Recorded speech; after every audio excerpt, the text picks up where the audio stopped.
मुझे आप एक काम कीजिए, आप मुझे मेरे फोन में मतलब डायरेक्ट कॉल कीजिए ना। एक मिनट, मैं तेरे ऊपर एक्शन लूंगा। अभी मैं खुद आपके साथ बोल रहा हूँ कि आप मुझे डायरेक्ट कॉल बताती है। इतना आपको डेयरिंग हुआ है क्या? मेरे तो कार्रवाई जो किया है मुझे कैसे पता है सर? आज राज्य में अजित पवार का एक फोन आईपीएस अधिकारी अंजना कृष्णा को जाता है और वो धमकाने वाला होता है, ऐसा आरोप महिला अधिकारी ने किया है और विरोधकों ने इस पर भी पूरा महाराष्ट्र में बवाल मचा दिया है। राजनीति में पूरी तरीके से हलचल मच गई है।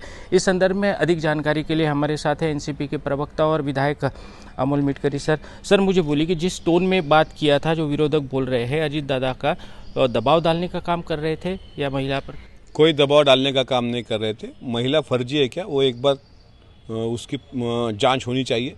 मैंने खुद केंद्रीय लोक सेवा आयोग को मैंने पत्र लिखा है और उसमें उनसे मांग की है कि आईपीएस अधिकारी अंजना कृष्णा इनके दस्तावेजों की सत्यापन के संबंध में पूरी जानकारी हमें मिलनी चाहिए राष्ट्रवादी कांग्रेस पार्टी को।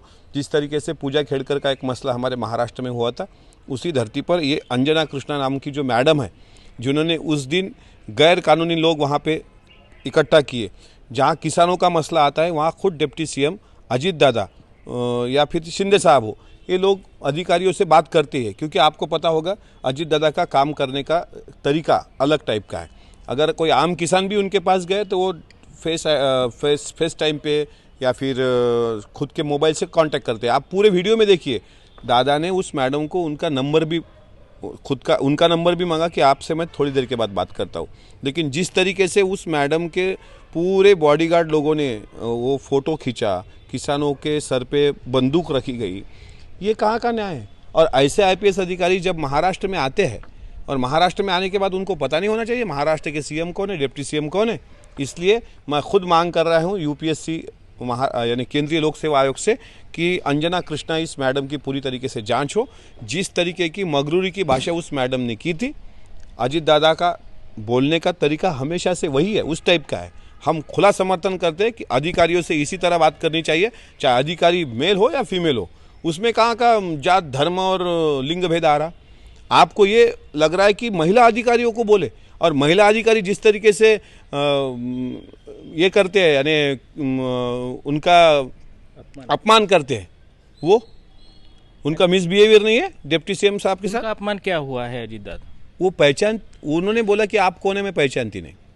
महाराष्ट्र के मुख्यमंत्री हो चाहे महाराष्ट्र के उप मुख्यमंत्री हो, अगर कोई अधिकारी बोल देगा, अरे अधिकारी जाने दो, अगर कोई विधायक हो किसी ज़िले में, अगर कोई नया एसपी या कलेक्टर आया और उसको उनका नाम पता नहीं होगा, तो हम भी एसपी और कलेक्टर को बोलते हैं ना कि आप अकोला में आने के पहले कम से कम ये तो जांच कर लो कितनी पार्टियाँ हैं यहाँ पे, कितने पार्टी के कौन विधायक है। एक बार किसी विधायक को अकोला के पूछा गया था कि आप कौन है, तो उन्होंने हक्क भंग लाया था। ऐसे नहीं होता। आप महाराष्ट्र में आ रहे हो, महाराष्ट्र का खाओगे 2 टाइम, और महाराष्ट्र का मुख्यमंत्री और उप मुख्यमंत्री कौन है उसको पता नहीं होगा, तो उसका फर्जी है सब डॉक्यूमेंट, उसकी इंक्वायरी होनी चाहिए। विरोधक जो है वो इसको लेकर बड़ा बवाल मचा रहे हैं कि अजित दादा ने एक महिला अधिकारी को जो है डांटा है। ऐसा तो वो जो विरोधक है उनको कोई काम धंधा नहीं है। अभी गणपति का सीज़न चल रहा है और जो विरोधक है उनकी भी आप मानसिकता देख लो। यशोमती ठाकुर जैसे जिम्मेदार राजनीति में काम करने वाली महिलाएं जब किसानों को गुंडा बोलती है, तो ये कौन सी सभ्यता की भाषा हुई? जो खुद को समाज सेविका कहती है वो मैडम, वो बोलती है कि महिलाओं पे अत्याचार हुआ, महिलाओं पे इस तरीके से मगरूरी की बात की गई। और आप मगरूरी से बात करते हो पुरुषों से, वो क्या है? इक्वेलिटी है ना कॉन्स्टिट्यूशन में। अगर कॉन्स्टिट्यूशन में इक्वेलिटी बताई गई है कि स्त्री पुरुष समानता हमारे देश का नियम है, कायदा कानून है, तो ये किसी एक को लागू नहीं होता, वो खाली पुरुषों को लागू नहीं होता, वो महिला को भी लागू होता है। इस तरीके से जो विरोधक डंडोरा पीट रहे इस बात का कि अजित दादा ने एक महिला अधिकारियों को इस तरह से झापा, तो महिला अधिकारी का रवैया और जिस तरीके से उस महिला अधिकारी ने स्टंटबाजी की और जिस तरीके से किसानों को न्याय देने के लिए अजित दादा ने वो प्रयास किया, उसके खिलाफ, यानी वो महिला अधिकारी अगर उसका बिहेवियर होगा तो उसमें उसका यानी इरिस्पेक्ट होने का कोई सवाल ही नहीं आता। अजित दादा ने जो किया उसका मैं समर्थन करता हूँ।